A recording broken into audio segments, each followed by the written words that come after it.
Hi guys, welcome to Day Zero, and this is Day 31. So, last day of January, and I'm still here, still posting, still doing everything that I can.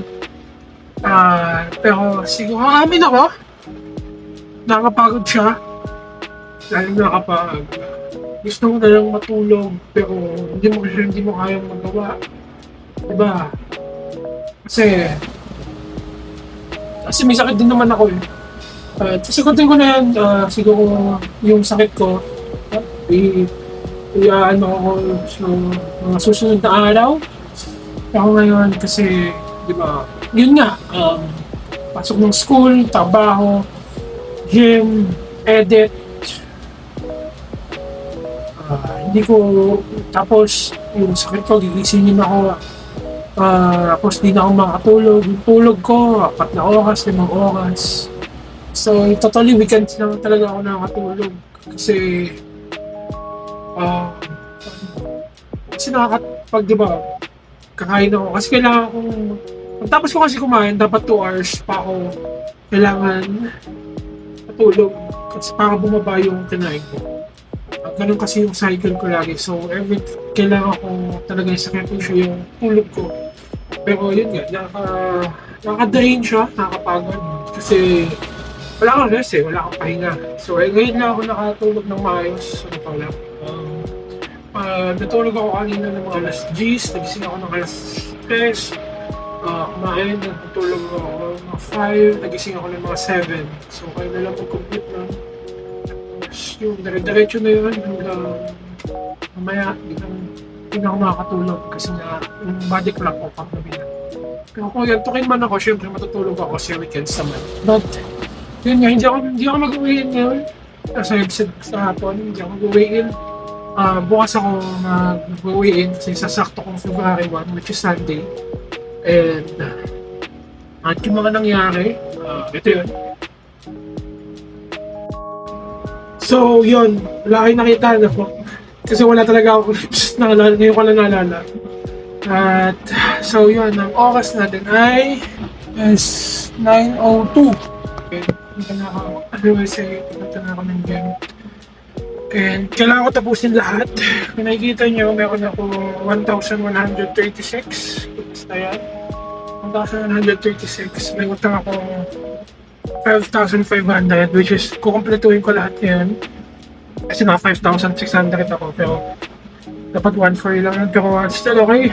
5,500 all loads na gawin ko yun dapat kasi bukas mag-add na ako ng 1,000 sa steps ko kasi nga it's February na, and yun naman yung goal is to continue gradually improve the steps, the workout that I'm doing.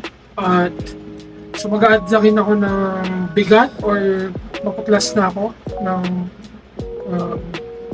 tawag dito, ng buhat. So kunyari, I'm doing 80 reps, magiging 100 reps na siya. Pero ano naman yun guys 20 reps lang kasi ang ginagawa ko.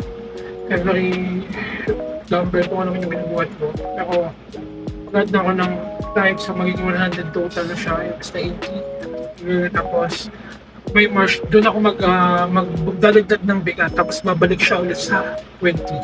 Pero nadagdagan ng bigat niya. But yun nga guys, tatapusin ko lahat ngayon. Yung treadmill, 15 minutes yun. Kasi nga sabi ko sa inyo, 5 minutes lang yung ginagawa ko, but yung sa treadmill, 15 minutes yun. And may utang akong 10 minutes kasi nga daming tao, lagi nag-tiyempohan na may tao sa treadmill kaya di ko na ginawa. Tapos may isa pa akong session sa boxing gym, so bali magiging 2 session ako. So yun, so bali 2 sessions sa boxing gym, 15 minutes sa treadmill, tapos 5,500 steps, tapos yung workout ko ngayon. So let's go, gawin na natin siya. Okay. So, yun guys, ang gym ko today is back workout. Ang back workout na ginawa ko is total of 8 workout. So, hindi ako nag-extra. Pero ang ginawa ko kasi guys, may tinapos nga ako, di ba? Tulad ng sinabi ko kahapon, 15 minutes treadmill, 2 sessions of boxing. Yung boxing kasi, hindi ko naman siya tawag dito, hindi ko naman siya binidyohan na. Pero yun lang kasi yung tawag dito. Yung sa boxing kasi, mas trip ko na tawag dito.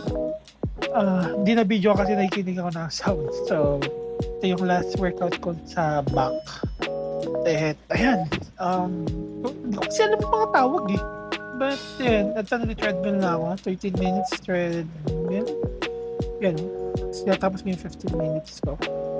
Then, yan. After nun, syempre, nag-boxing na ako. Yun na yung tapos. So, hindi na ako talaga nag-video.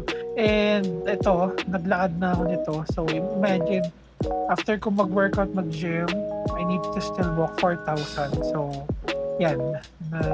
At least 3 kilometers yung nilakad ko. And syempre, kailangan kong magpahinga. Kaya tumambay muna ako sa bahay namin dati. Tapos after na, nagsimula ulit ako maglakad. Kung makikita nyo naman sa steps meter ko, 5,444 yung nilakad ko.